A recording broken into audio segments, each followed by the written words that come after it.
इतनी सारी मिठाइयाँ बांटी जाएंगी आज, पर समय से नहीं बांटी जाएंगी तब तक तो अनेक द्वारकावासी भोजन कर चुके होंगे।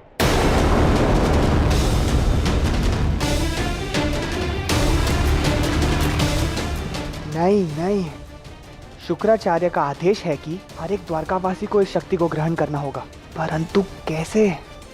ऐसा क्या करूं कि हर एक द्वारकावासी इस शक्ति को ग्रहण कर ले?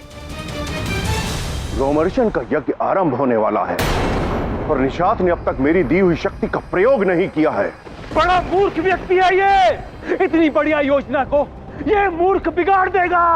यदि शीघ्र ही निषाद ने कोई मार्ग नहीं ढूंढा तो मैं उसे मारकर स्वयं ही योजना को सफल बनाने हेतु वहां जाऊंगा।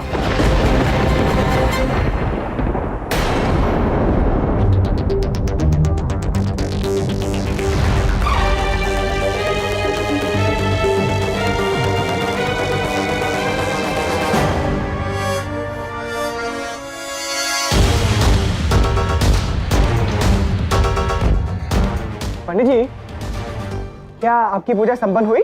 हाँ युवराज, चरणामृत बना के बस द्वारका में बांटना बाकी है। तब तो सब इसे ग्रहण करेंगे ही, कृष्ण के यज्ञ की सफलता के लिए, महादेव की भक्ति के लिए। और पंडित जी, आप निश्चिंत रहें, मैं चरणामृत बनाने में और बांटने में दोनों में आपकी सहायता कर दूंगा। लाइए, दीजिए।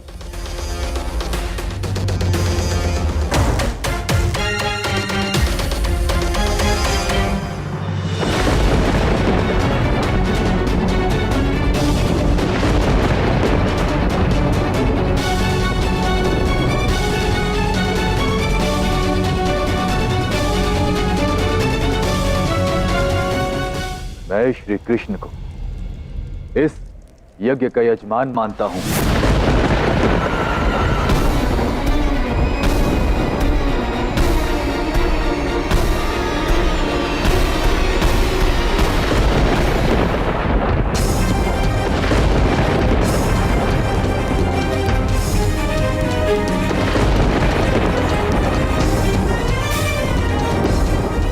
ये वातावरण इतना भयानक कैसे हो गए? चिंता मत करो राधा, देखना इस यज्ञ के पूर्ण होते ही सब कुछ कुशल मंगल हो जाएगा।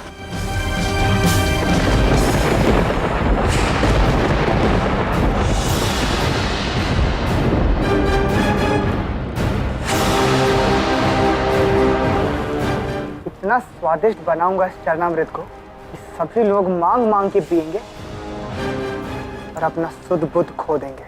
महादेव, निषाद ने पाप की हर सीमा लांघ दी है। उसने महादेव के प्रसाद को अपवित्र करने का प्रयास कर रहा है। अब तो मुझे जाना ही होगा। नहीं गौरी, हमें कहीं जाने की आवश्यकता क्यों हो, जब स्वयं हमारे आराध्य वहां पर उपस्थित है। श्री कृष्ण पापी को तब तक पाप करने देते हैं जब तक उसके पाप का घड़ा पूर्ण रूप से भर ना जाए। उसके पश्चात ही उसके पापों का घड़ा फोड़ते हैं। तुम देखना गौरी, शीघ्र ही इस पापी के पापों का घड़ा भी फूटने वाला है।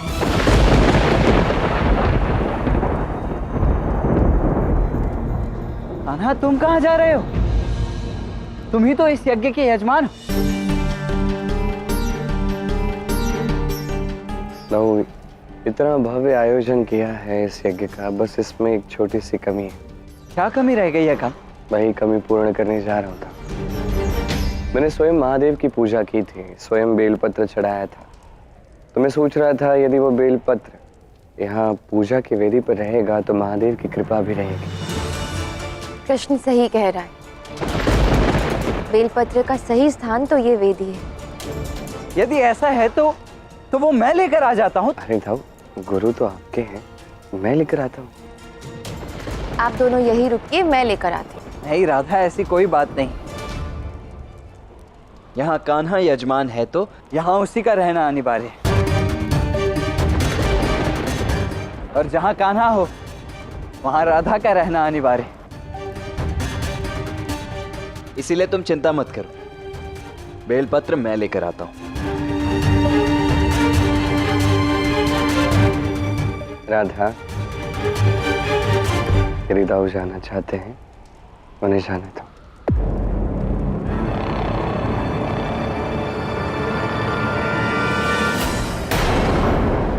सबसे प्रथम घी।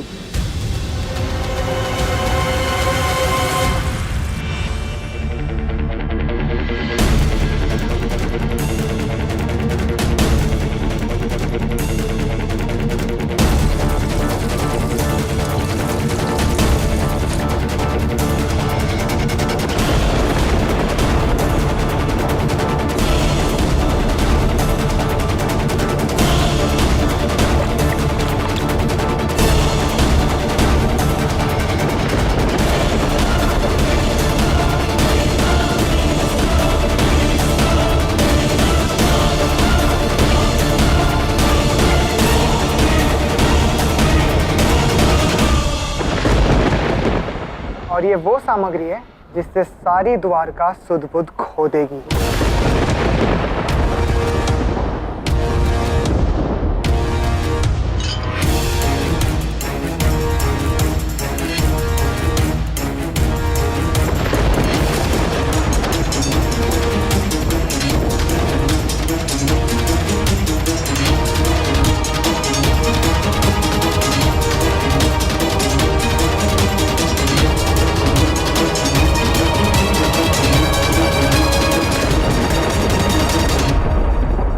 ये महादेव का चरणामृत तैयार है। ये अंत में क्या मिलाया तुमने उसमें निशात?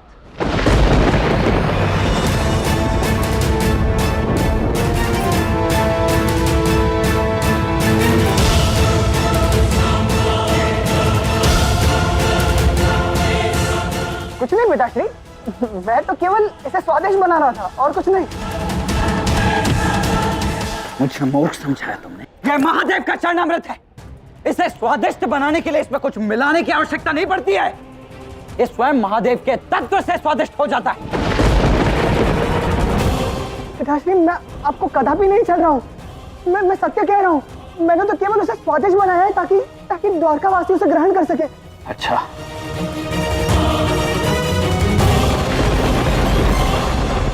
अब मेरा पुत्र कह रहा है तो मुझे विश्वास तो करना ही होगा। मेरा पुत्र मुझसे झूठ थोड़ी ना कहेगा।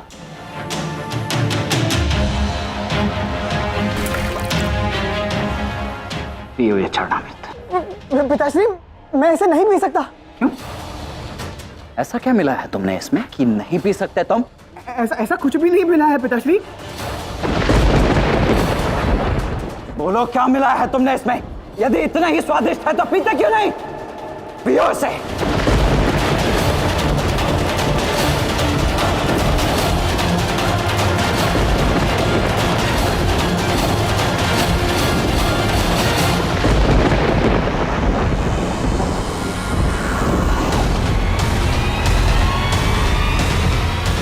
अच्छा, तो ये पाखंड किया है तुमने, नशा मिलाया तुमने चरणामृत में। सत्य बताओ, ये सब हो क्या रहा है? अन्यथा मैं तुम्हारे प्राण ले लूंगा निशात। बताओ मुझे कि सत्य क्या है, अन्यथा मैं भूल जाऊंगा कि तुम मेरा पुत्र और मैं तुम्हारा पिता हूं। बताओ, ये सब कान्हा के लिए किया जा रहा है ना? सत्य कहा था आपने महादेव। निषाद के पापों का घड़ा फूट चुका है, और वो भी बलराम के समक्ष, जिनका क्रोध कोई सीमा नहीं जानता। उठो निषाद, बताओ मुझे सत्य क्या है? इस षड्यंत्र में और कौन है तुम्हारे साथ? निषाद, बोलो निषाद, बोलो सत्य क्या है?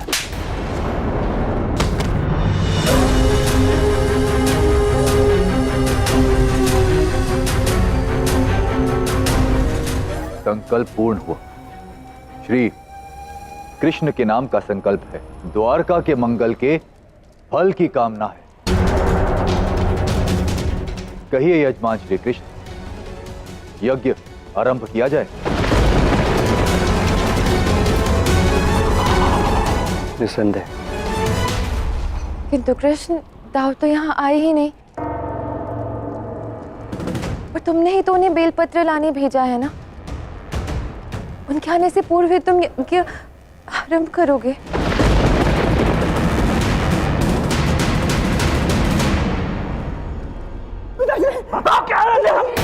पिताश्री रुकिए, पिताश्री। मैं सत्य बताता हूँ। रोमहर्षण, शाल और शुक्राचार्य हम सब मिले हुए हैं पिताश्री।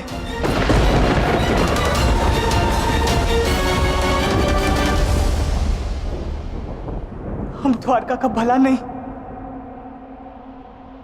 विनाश चाहते हैं। कृष्ण का विनाश चाहते हैं।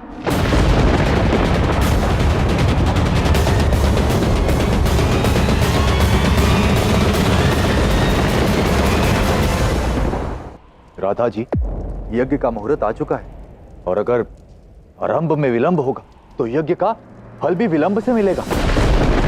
देखा जाए राधा, तो गुरु रोमहर्षण उचित कह रहे हैं। ये यज्ञ महत्वपूर्ण है, मुहूर्त महत्वपूर्ण है। दाव आ जाएंगे, किंतु यज्ञ को उचित समय पे आरंभ होना होगा। गुरु रोमहर्षण, आप यज्ञ आरंभ कीजिए। किंतु ऋषिवर, कुछ क्षण तो शेष होंगे ना मुहूर्त में, उतने ही क्षण हम प्रतीक्षा कर लेते हैं। राधा जी, कुछ क्षण तो शेष हैं ही। कृष्ण, ऋषिवर को दाव ही तो यहाँ लाए हैं ना। ये सारे यज्ञ प्रपंच के मुख्य माध्यम तो वही है। इतने प्रेम और भक्ति से उन्होंने सारी व्यवस्थाएं की हैं। दाव के इस अद्वितीय प्रयास के लिए क्या हम कुछ क्षण नहीं रोक सकते? ये यज्ञ से वैसे भी मेरा कोई लाभ नहीं, कुछ क्षण रुक जाता हूँ। वैसे भी निषाद अभी तक मेरे षड्यंत्र को साकार कर चुका होगा। उठ!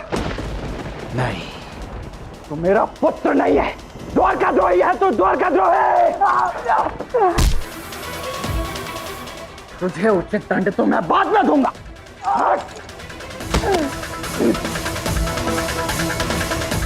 सर्वप्रथम उस कुत्सित, घृणित पाखंडी रोमहर्षण को यज्ञपीठ से नीचे फेंकूंगा। ये यज्ञ तो मैं आरंभ होने ही नहीं दूंगा। हाँ श्री कृष्ण, कुछ क्षण के लिए तो रुक ही जाते हैं।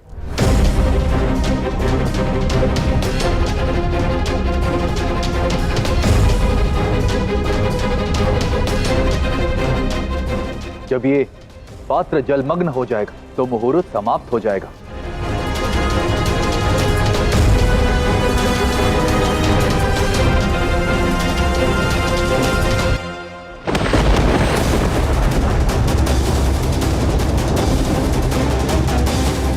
पिताश्री, यदि मुझे तेरी माता से प्रेम नहीं होता ना, तो तुझे यही इसी धर्म में काट दिया होता अब तक।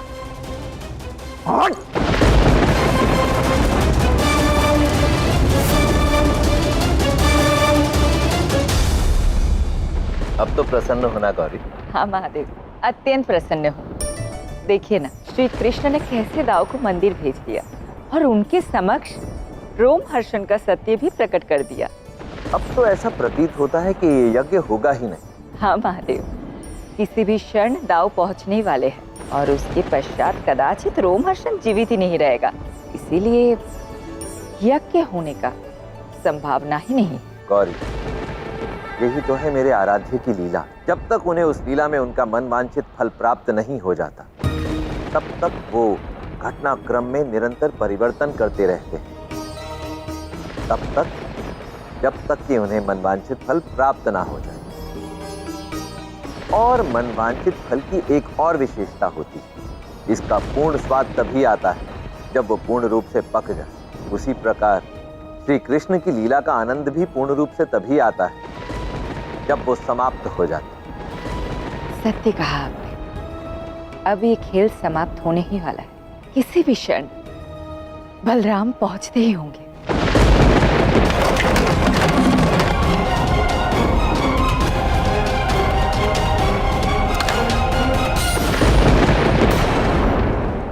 दाव को इतना समय कैसे लग रहा है?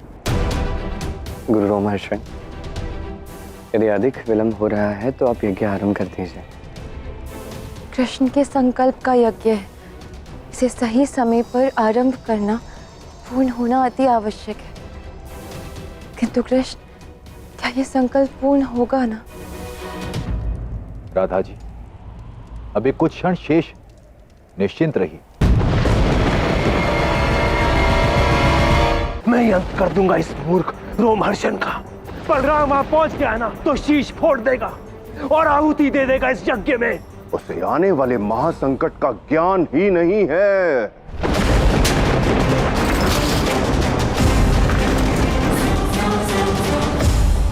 गुरु रोमहर्षण, मुझे लगता है अब हमें यज्ञ आरंभ कर देना चाहिए, मुहूर्त बीत जाएगा। गुरुजी, आपने तो इतने यज्ञ किए हैं, इतना अनुमान है, इतना अनुभव है आपको, आप अंतिम क्षणों में भी यज्ञ कर ही सकते हैं ना पूर्ण। निसंदेह राधा जी। स्वयं कृष्ण बार बार कह रहा है और ये मूर्ख अपनी यज्ञ कला दिखाने में लगा है। मुझे उससे इसी क्षण बात करनी होगी, ध्यान के माध्यम से। लाभ ही क्या है? वो बैल बुद्धि बलराम यज्ञ स्थल पर पहुंचते ही उस मूर्ख का अंत कर देगा। यज्ञ आरंभ हो या ना हो, बलराम को कोई अंतर नहीं पड़ता है। पर कृष्ण को तो पड़ता है। अर्थात यदि यज्ञ आरंभ हो गया तो कृष्ण बलराम को रोकेगा। बस किसी भी प्रकार इस यज्ञ का आरंभ होना अत्यंत आवश्यक है। अब तो यज्ञ आरंभ कर ही दीजिए। कृष्ण, ऋषिवर स्वयं निर्णय लेंगे कि यज्ञ कब आरंभ करना है। तुम क्यों बार बार उन्हें कह रहे हो? यदि तुम चाहती हो कि कृष्ण के संकल्प का ये यज्ञ पूर्ण हो, फलीभूत हो, तो इसे अब आरंभ होने दो।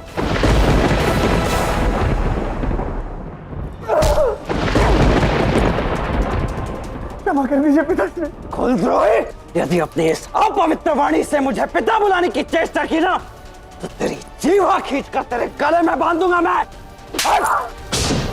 परंतु कृष्ण, चिंताओं ने इस यज्ञ को पूर्ण करने में कितना परिश्रम किया है। यदि वो नहीं होंगे तो क्या यज्ञ पूर्ण हो पाएगा? अब कैसे समझाऊं राधा, दाऊ यहाँ आ गए तो ये यज्ञ होगा ही नहीं।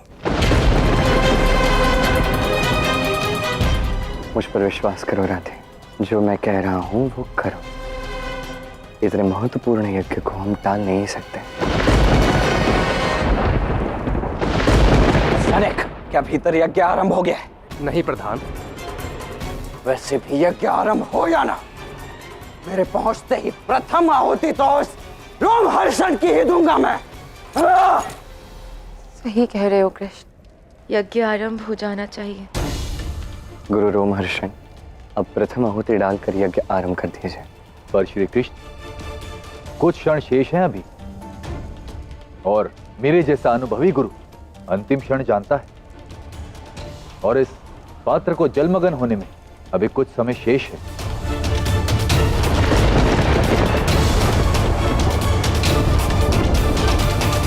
यज्ञ आरंभ कर दीजिए। यज्ञ अभी आरंभ नहीं हुआ तो कभी नहीं होगा।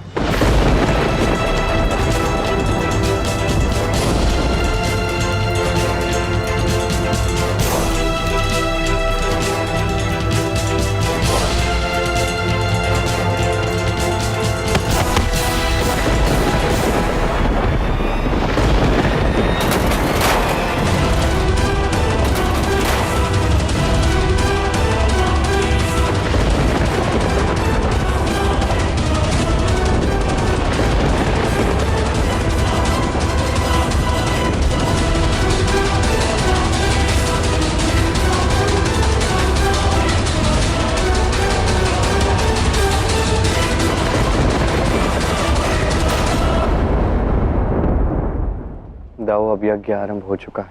हट जाओ सब एक और। दाऊ, ये क्या कर रहे हैं आप? हम कब से आपकी प्रतीक्षा कर रहे थे, तो आप नहीं आए तो इसलिए हमें आरंभ करना पड़ा। राधा, मैं इसीलिए क्रोधित नहीं हूं कि ये यज्ञ मेरे बिना आरंभ किया गया। अभी तू क्रोधित इसीलिए हूं क्योंकि इस यज्ञ का संचालन करने वाला यह पाखंडी रोमहर्षण एक ढोंगी है। ये कान्हा का, द्वारका का और हम सबका शत्रु है।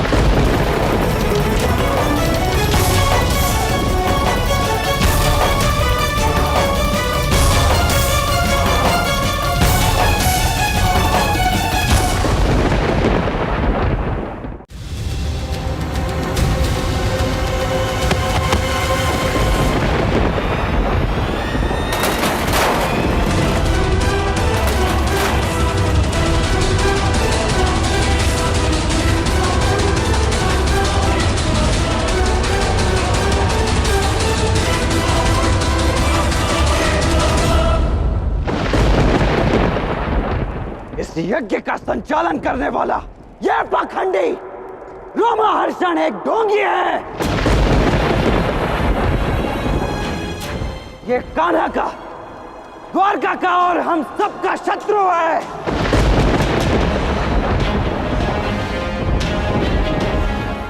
ताऊ जी, ये आप क्या कह रहे हैं? ये कैसे संभव हो सकता है? ताऊ, आप तो स्वयं ही यहाँ लाए थे ना? भूल हुई मुझसे, बहुत बड़ी मूर्खता हुई। जो एक शत्रु को अपना गुरु बनाकर अपने ही घर में ले आया मैं। किंतु ताऊ, आपको ये सब किसने कहा?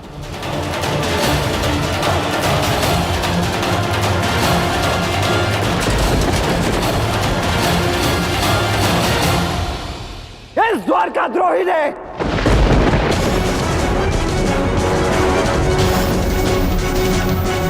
ये आप क्या कह रहे हैं? मेरा पुत्र और द्वारका द्रोही? हाँ रेवती जी, हमारा ये कुलद्रोही पुत्र शुक्राचार्य शाल्व और ये रोमहर्षण एक साथ मिले हुए। इन सब ने मिलकर षड्यंत्र बनाया, मुझे साधन बनाकर मेरे कान्हा को हानि पहुंचाने की, हमारी द्वारका को जलमग्न करने की। ये क्या कह रहे हैं? क्या ये सच है? ये तुमने क्या किया पुत्र? अपनी माता का मान सम्मान हमेशा के लिए नष्ट कर दिया। जिस युवराज की माता कहलाने में मैं फूली नहीं समाती थी, वही अब द्वारका द्रोही निषाद की माता कहलाएगी। इससे पूर्व तू मेरे प्राण ले लेता। मुझे क्षमा कर दीजिए माता जी। मत कहो मुझे माता। रेवती भाभी, द्वारका द्रोही हो तुम।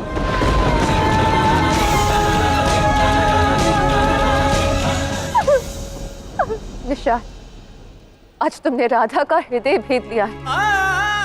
आजीवन तुम्हें अत्यंत प्रेम दिया है और ये भर दिया तुमने मुझे।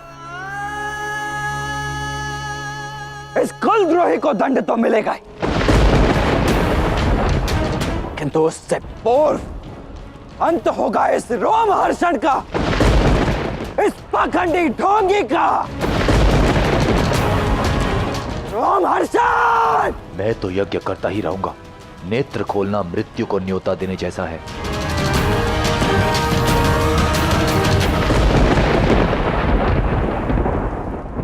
ये तुम क्या कर रहे हो ना? हट जाओ मेरे मार्ग से, मुझे इस रोमहर्षण का अंत करने दो। नहीं था, यज्ञ आरंभ हो चुका है। अब आप रोमहर्षण पर तब तक आक्रमण नहीं कर सकते जब तक ये यज्ञ समाप्त नहीं होता। कान्हा ये पाखंडी है, ढोंगी है, इसके यज्ञ का कोई मूल्य नहीं है। मूल्य है था। देखा जाए तो रोमहर्षण पूर्ण रूप से पाखंडी नहीं है। उसे वेदों का ज्ञान है, अर्थात उसे यज्ञ करने का अधिकार है। जब तक ये यज्ञ समाप्त नहीं होता उसे आप कुछ नहीं कर सकते।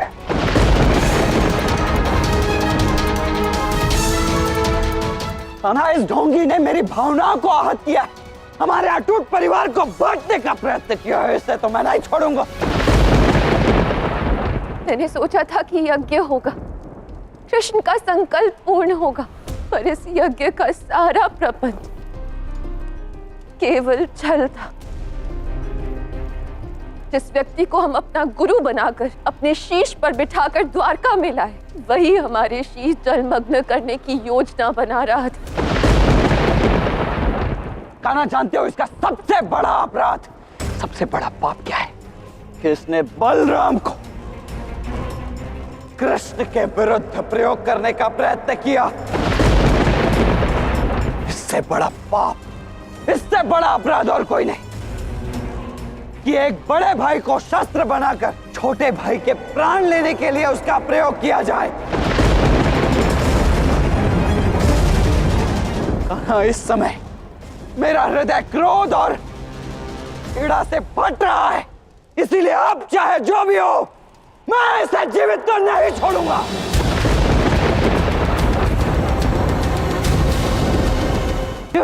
गाओ, जो व्यक्ति पूजा की वेदी पर बैठ गया वो वेद व्यास बन गया।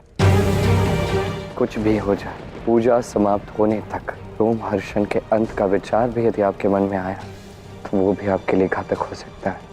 मैं आपके हृदय की बात समझ सकता हूँ, किंतु अभी के लिए रुक जाइए। कान्हा, मैंने आज तक तुम्हें कभी किसी को भी कर्म फल देने से नहीं रोका है, इसीलिए आज तुम भी मुझे नहीं रोकोगे।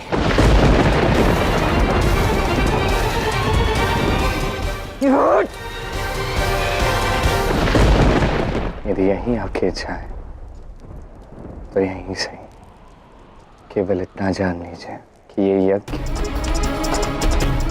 आपके कान्हा कृष्ण के संकल्प का यज्ञ है। राधा चाहती है कि ये यज्ञ पूर्ण हो। समस्त द्वारका का कल्याण इस यज्ञ में।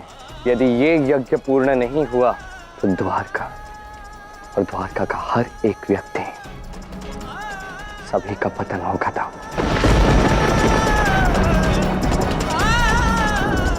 रोमहर्षण का अंत करके आप ब्रह्म हत्या करके नरकगामी तो बन जाओगे, किंतु इतना जान लीजिए कि आप इसमें अकेले नहीं होंगे। कृष्ण भी आपके साथ आएगा और कृष्ण के साथ राधा भी। निर्णय आपका है था।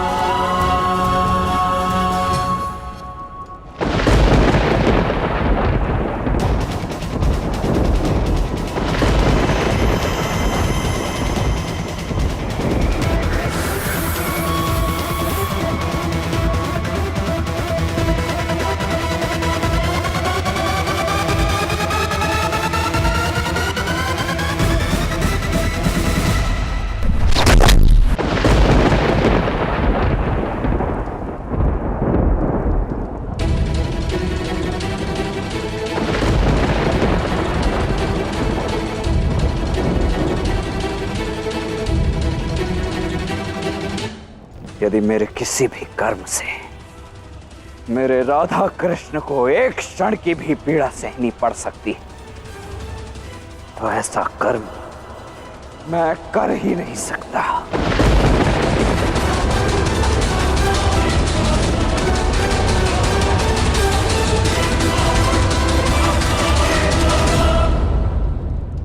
कृष्ण को ऐसा करने की क्या आवश्यकता थी?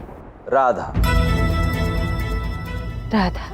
हाँ गौरी, स्मरण करो, देवी राधा ने ही तो कहा था कि जिस यज्ञ का संकल्प स्वयं श्री कृष्ण करेंगे वो कभी अपूर्ण नहीं रहना चाहिए। देवी राधा की उसी इच्छा को पूर्ण करने के लिए श्री कृष्ण ये यज्ञ होने दे रहे। हमारा सत्य कहा आपने। ये यज्ञ श्री कृष्ण की असीम उदारता का परिचय भी देता है।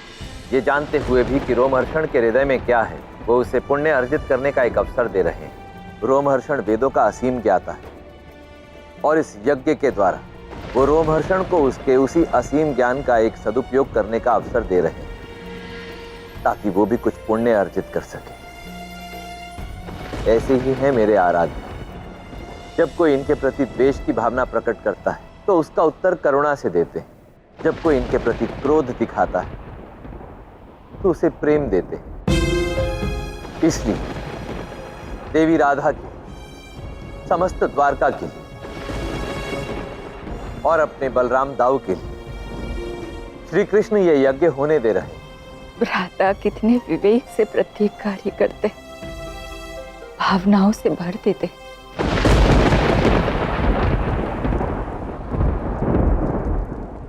रोमहर्षण, मैं भली भांति जानता हूं कि तुम सब कुछ सुनने में सक्षम हो, तो सुन लो। जितना समय लेना है लो, अभी नहीं तो कुछ समय पश्चात सही, कभी ना कभी तो इस यज्ञ का अंत होगा। जैसे ही अंतिम आहुति यज्ञ में पड़ेगी वैसे तुम्हारे श्वास भी तुम्हारे प्राणों की अंतिम आहुति दे चुके होंगे।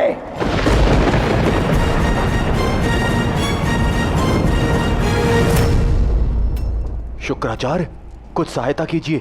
मूर्ख, अब संकट में प्राण है तो गुरु का स्मरण आया। कब से मैं तुमसे संपर्क करने का प्रयत्न कर रहा था, तब तुम अहंकार पुष्ट करने में लगे हुए थे। क्षमा कीजिए गुरुदेव।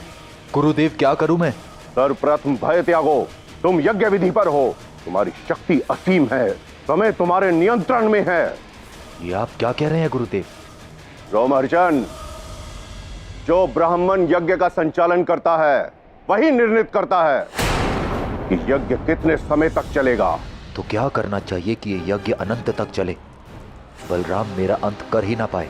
तुम सर्वज्ञानी हो, यज्ञ में कोई ऐसा स्तोत्र ढूंढो जिसका उच्चारण अंत तक किया जा सके।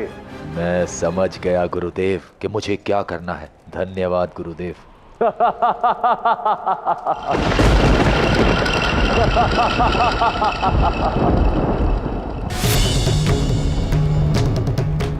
जटाटवी गलज प्रवह पाविता वितस्सले गलेव लंब लंबिता भुजंग तुंग मालिकाम डमट डमट डमट डमट निषाद वंड मज्र चकार चंड तांडवम तनो तनो शिवा शिवम। कान्हा ये कर क्या रहा है? क्या इसे अपनी मृत्यु का भय नहीं है?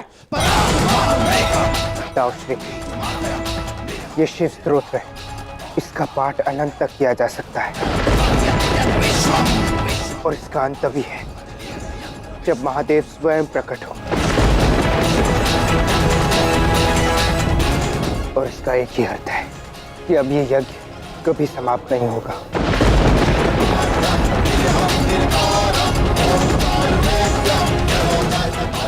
कान्हा ये शाम क्या कह रहा है? उचित कह रहा है साहब। किंतु ये संभव कैसे है? रोमहर्षण ने एक अत्यंत चतुर चाल चल दी। इस यज्ञ को उसने तपस्या में परिवर्तित कर दिया है। पूजा की वेदी पर बैठा कोई ब्राह्मण हो या तपस्वी, उस पर आक्रमण करना वर्जित है था। अर्थात जब तक महादेव प्रसन्न होकर यहाँ प्रकट नहीं हो जाते, तब तक इस महापापी की तपस्या चलती ही रहेगी और मैं इसका अंत नहीं कर पाऊंगा। यदि महादेव प्रकट भी हो जाए तो रोमहर्षण उनसे वर मांग लेगा, आपसे सुरक्षा की मांग रखेगा था, तब भी आप कुछ नहीं कर पाएंगे।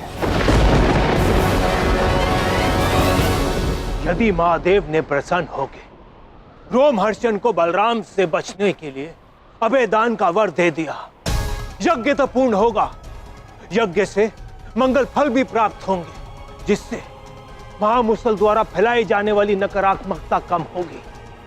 रोमहर्षण के प्राण तो बच जाएंगे, किंतु द्वारिका का, कृष्ण का अंत करने की हमारी योजना विफल या विलंबित हो जाएगी। वो महादेव हैं शाल्व, उन्हें प्रसन्न करना इतना सरल नहीं है। महादेव तो आने ही वाले नहीं। अर्थात कृष्ण की पराजय और हमारी विजय निश्चित है। निश्चित ही है, क्योंकि अब एक ही मार्ग है। बलराम कह दे कि वो रोमहर्षण का अंत नहीं करेगा, तब रोमहर्षण अपने नेत्र खोलकर तपस्या का अंत कर सकता है, परंतु बलराम ऐसा कर ही नहीं सकता। मैं इतनी लंबी प्रतीक्षा तो नहीं कर पाऊंगा। वैसे भी शाम के भीतर से जो मूसल निकला वो द्वारका में वैसे ही विनाश ला रहा है कान्हा। उसी को शांत करने के लिए तो हम ये यज्ञ कर रहे थे, और यदि ये यज्ञ ही अनंत तक चलने वाला है तो क्या पता तब तक हमारी द्वारका ही और कहीं समाप्त हो जाए कान्हा। ये यज्ञ समाप्त होने तक हम कुछ नहीं कर सकते, चाहे युगों तक प्रतीक्षा करनी पड़े या उस समय में द्वारका का अंत क्यों ना हो जाए। हम आज सत्य में असहाय हैं दाऊ।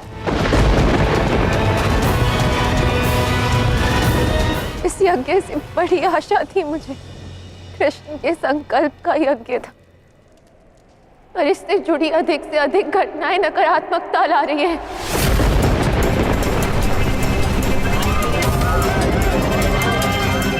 कृष्ण के संकल्प का यज्ञ द्वारिका का, राधा का, कृष्ण का, हम सबके अंत का कारण बनेगा।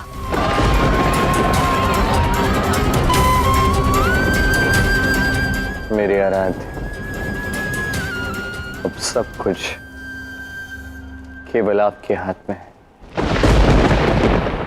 महादेव, शुक्राचार्य ने अत्यंत चतुराई से रोमहर्षण को एक अवसर प्रदान किया है कि वो तब तक यज्ञ करेगा जब तक आप प्रसन्न ना हो।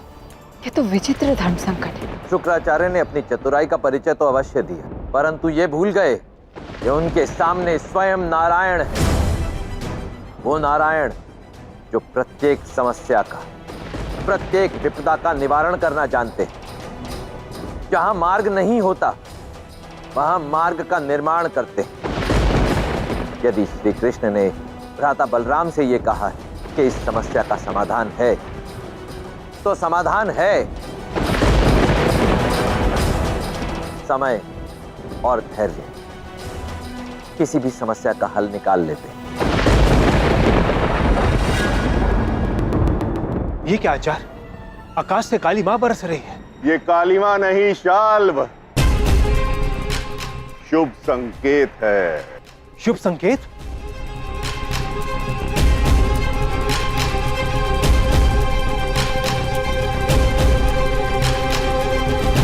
द्वारिका के अंत का शुभ संकेत।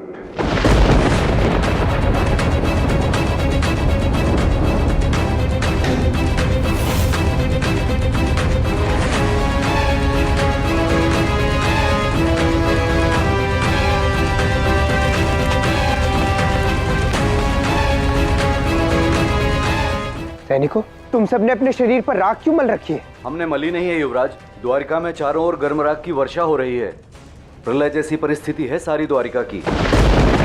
पिताश्री, ये सब उस भयानक मुसल के कारण ही हो रहा है। उसी की नकारात्मक शक्ति से ये विनाश हो रहा है।